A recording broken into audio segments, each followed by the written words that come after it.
الحياة شوقا إلى المولى أتاني أسلمت روحي. L'islam, le Coran ici, vraiment, il appelle à la science, c'est-à-dire pour abolir ces frontières entre science et religion. Et d'ailleurs, l'astronomie, c'est quoi l'astronomie? Quand on la définit, c'est quoi? C'est la science de l'observation des astres. C'est ça, c'est l'observation. Allah Ta'ala appelle l'observation du comment. Et c'est ça le scientifique, il est chercher comment.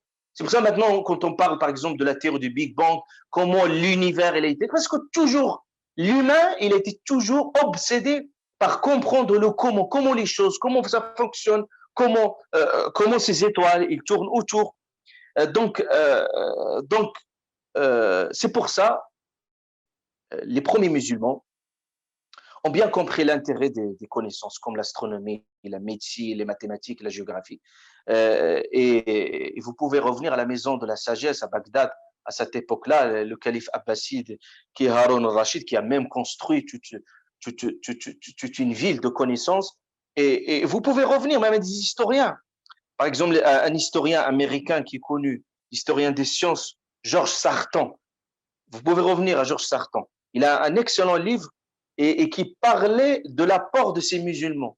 Ces musulmans et qui parlait de ce lien entre l'appel du Coran, de leur religion, comment ça a appelé ces gens-là à aller encore, alors qu'il y avait le conflit, que vous le voyez, à cette époque-là, entre la religion et la connaissance et la science, et qu'au Moyen-Âge, ces premiers musulmans, ils ont bien compris l'intérêt de ces sciences, et c'était vraiment, ils ont bien assimilé le message coranique. Donc, le Coran, qu'est-ce qu'il nous dit ici à travers ce verset coranique? C'est que la nature ne c'est pas l'ennemi de l'humain. Parce que la nature, c'est notre repère, c'est notre chemin vers Allah Azza wa Jal. C'est pour ça, cette raison, vous avez même des prières qui sont spécifiques liées au mouvement de l'univers. Par exemple, les prières quotidiennes. C'est quoi notre repère? C'est le soleil. Notre repère, c'est la lune. Vous avez même des prières spécifiques, l'éclipse. Et à ce juste titre, vous voyez, quand il y avait l'éclipse à l'époque du prophète, vous voyez que l'islam a déjà révolutionné les esprits depuis cette époque-là. Il n'y avait pas de la science aujourd'hui. Ça nous semble banal aujourd'hui. Vous voyez que les gens, quand il y avait l'éclipse, les gens se posaient des questions. Ils ont dit, il y a quelque chose qui s'est passé. Aujourd'hui, quand on parle d'éclipse, c'est un phénomène naturel. On le voit, on le comprend mieux. Mais à l'époque, regardez, le prophète, alayhi salatu wassalam, il y avait une coïncidence, c'est qu'il y avait la mort de son fils, et puis il y avait l'éclipse qui s'est passée, cette coïncidence, et des gens qui ont fait le lien. Et le prophète, alayhi salatu wassalam, il s'adresse aux gens, il dit Inna ash-shamsa wal qamar, il dit le soleil et la lune sont des signes de Dieu dans l'univers. La yankasifani li mawti ahadin, ils ne s'éclipsent ni pour la mort ni pour la vie de certains.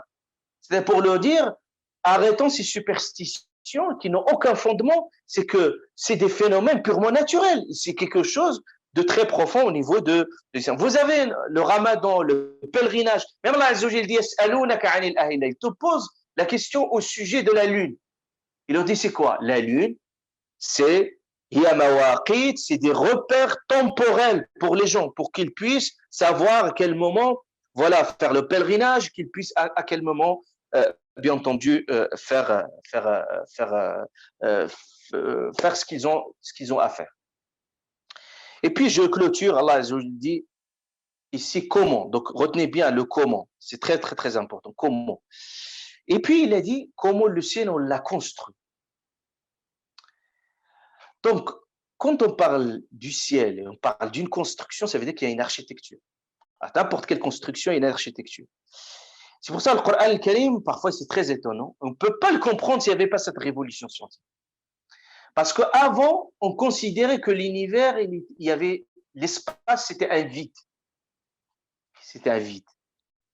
Et puis, on comprenait mal. C'est-à-dire, c'est vraiment, si on se disait que l'univers, c'est du vide, on pourrait mal imaginer comment le Coran parle du ciel, mais il parle d'une vraie construction.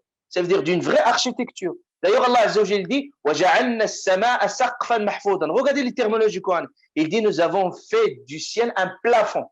سَقْفًا مَحْفُوظًا, protégé. Et même le Coran parle des portes du ciel. Donc tout ça, ça fait référence vraiment à une vraie construction. Donc la construction, il a besoin de quoi? Il a besoin d'une architecture et surtout il a besoin d'une matière. Il a besoin d'un plan d'ingénierie. Mais avant, quand on disait que l'univers c'est du vide, parce qu'on considère qu'il n'y a pas de matière. Mais maintenant, quand on a changé complètement de paradigme, donc on sait maintenant que l'univers, il n'y a pas de vide dans l'univers. C'est-à-dire, tout l'univers, il y a de la matière. Et même les terminologies aujourd'hui des scientifiques, il a évolué. Avant, on parlait de l'espace, et aujourd'hui, on parle de la construction cosmique. Construction. Et Allah Ta'ala, ici, il utilise la construction. Ça veut dire qu'il y a des briques dans cet univers, cette construction, c'est des galaxies, et tout ce système-là est construit, ce système. On parle même de building, c'est-à-dire pour dire vraiment, plutôt par l'espace, vraiment d'une vraie construction, comme le Coran l'a utilisé.